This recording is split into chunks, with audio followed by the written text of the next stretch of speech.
yang menjadi kegalauan saya, kenapa Tuhan memilih saya untuk hidup, untuk ada. Jadi kalau misalnya ditanya ya, saya ingin tanya sekali, Tuhan kenapa engkau memilih aku untuk hidup? Ya jawabannya akan logika, secara logika kan, ya udah tanya aja sama Tuhan. Tetapi kata Bapak Guru, saya harus tanya ke Simbah Guru.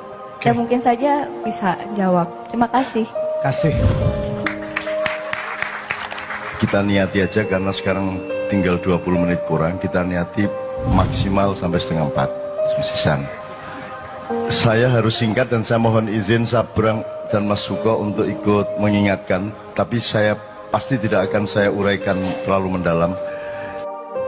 Jadi sehubungan dengan anak kita yang mengatakan, kenapa saya yang dipilih gitu ya, kenapa saya, dengan semua pertanyaan eksistensial dia tadi, itu saya rentang luas seperti ini.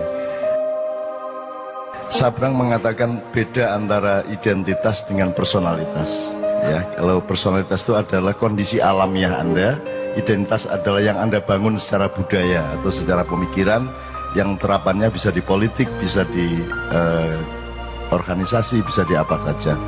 Saya ingin katakan sama Anda, iki mergo ini Maiyah ini luar biasa, ilmunya tidak fakultatif, ilmunya sangat universal, sehingga kita sampai ke tataran sampai marifat-marifat tadi, dan itu semua relevan satu sama lain. Saya ingin katakan satu hal,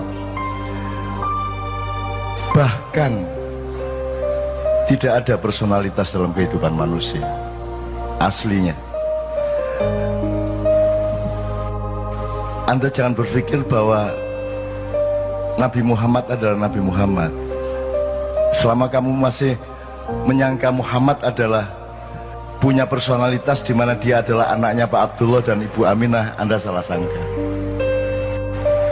Kalau Anda menyangka saya adalah Muhammad Ainun Najib, itu sumber penderitaan Anda di masa yang akan datang, karena saya bukan Mbah Ainun Najib. Ya. Ini mungkin masih jadi pertanyaan Anda, tapi bisa lebono omonganku iku. Kok kon salah sangka kon? Aku duduk Ainun Najib. Ya. Muhammad bin Abdullah yang dikasih jatah 63 tahun itu pun cuma identitas sementara. Bukan personalitas. Itu identitas. Dia harus dilahirkan secara fisik dan harus dari bapak ibu tertentu, karena ada keperluan untuk mendatangkan Al-Quran bagi seluruh umat manusia di bumi. Jadi itu identitas yang sangat sederhana dan hanya dibatasi 63 tahun.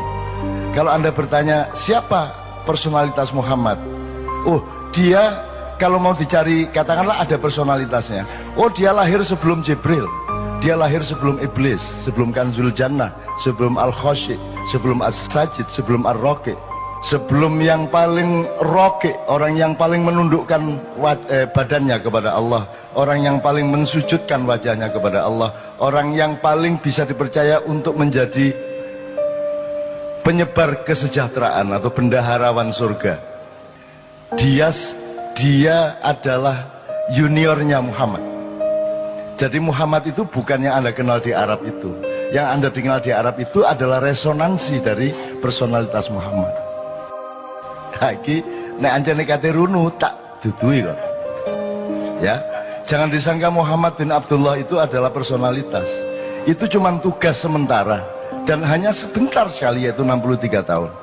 Jangan disangka bahwa dia sebuah diri. Dia hanya sebuah peran. Ya, Mas. Kalau dicari, oke, kalau masih ada personalitasnya, ya Nur Muhammad, cahaya Muhammad, Big Bang kata orang modern.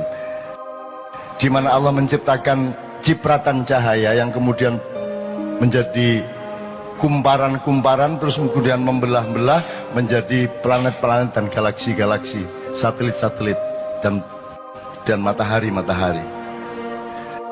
Jadi Muhammad itu lahir sebelum alam semesta. Muhammad itu lahir sebelum Iblis, apalagi Jibril. Maka Jibril itu adalah juniornya Muhammad.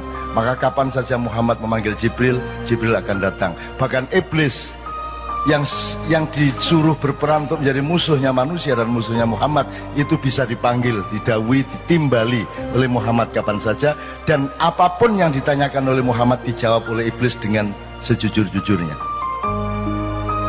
Kalau dia benar-benar musuh, dia tidak akan menjawab sejujur-jujurnya, dia hanya berperan.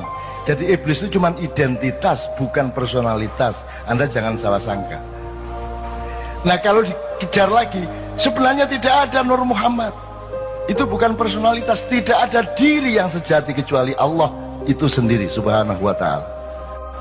Yang lain bukan diri, yang lain hanya cipratan dari diri sejati. Cetok ya? Jadi kon iku aja tak gopoh karo awakmu dhewe. Kok aku anggitmu kon iku ono ta? Kon iku gak ono. Iku mek kun wis kon mari ono gak ono, mari ono gak ono. Gak ono masalah. Jadi awakmu gak usah perhatian sama dirimu. Dirimu itu tidak penting. Dan saya hidup itu bekalnya adalah yakin bahwa aku tidak penting. Yakin bahwa bukan aku ini yang akan jadi pusat perhatianku. Di dalam diriku tidak ada aku. Di dalam diriku tidak ada Ainun Najib. Karena sudah penuh cinta. Dan cintaku tidak boleh aku tujukan kepada diriku sendiri yang sementara bernama Ainun Najib. Di dalam diriku tidak ada diriku. Gitu loh. Wah, ini nak diterusno kon tambah pecah ndasmu, utangnya akeh. Dikae puisi-puisi jam 3 esuk. Wes, nek disederhanakan gini. Di dalam diri Karwo ada apa? Seharusnya di dalam diri Karwo itu penuh urusan Jawa Timur, betul enggak? Selain itu tidak ada di dalam diri Karwo. Tapi Anda lihat semua pejabat, hampir semua pejabat, semua presiden di dalam dirinya penuh dengan dirinya. Betul enggak? Sehingga didik bela diri, didik bela diri, karena perhatian utama dia adalah kepada dirinya yang dia sangka ada. Kalau Anda ingin menjadi orang besar, kalau Anda ingin meraih kebesaran, Anda tidak bisa memanggul kebesaran dan tidak bisa menjadi kebesaran itu selain Anda bergabung dengan kebesaran sejati, yaitu Allah Al-Akbar.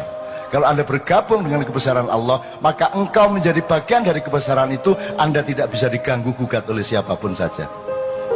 Gitu ya. Jadi aku nang anakku sing arek ndi Malang nanti. Sing Nadia, ya bener. Nadia apa yang sebelumnya? Ya Nadia. Nadia, kamu ndak usah pikirin dirimu sendiri dan ndak usah kok aku lah anggitmu aku iku sapa? Kon iku sapa anggitmu? Gak usah kok perhatian awakmu iku. Tapi nek ancane kon ngeyel tiap hari kamu bertanya begitu, kon tak kandhani. Sebentar lagi kamu akan tahu kenapa kamu yang dipilih oleh Allah menjadi dirimu. Radio ya, 1 tahun kemudian kamu akan tahu kenapa engkau yang dipilih. Cukup 1 menit sesudah kamu tahu apa isi hati suamimu.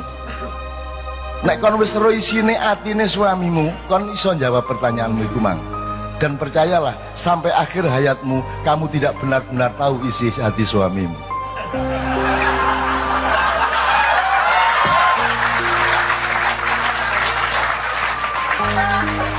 Wes ta aja adik percaya karo sapa-sapa kejaba karo Gusti Allah. Bojomu nuroni kon bayangno Luna Maya iku.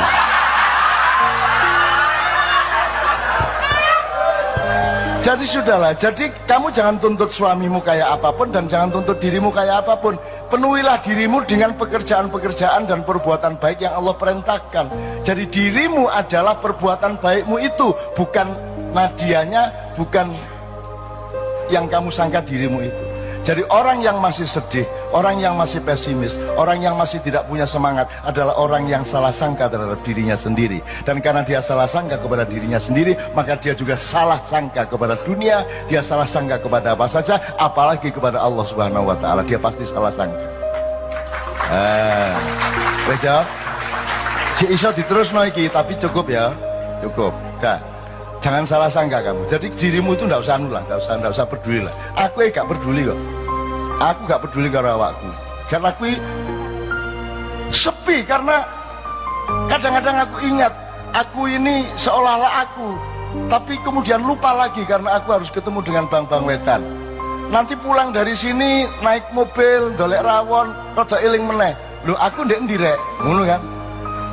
Nah itu saya itu mengalami kesepian terus menerus. Dan kesepian itu aku perlukan. Aku topo ngerame rek. Kamu pikir kalau riuh rendah suara itu tidak sepi? Semakin riuh rendah semakin sepi kalau engkau berada di dalam dirimu yang sejati, yang jauh di lubuk jiwamu itu. Mulane wong Jawa duwe topo ngerame gitu loh rek ya. Nah, tapi iki wis cukup lah.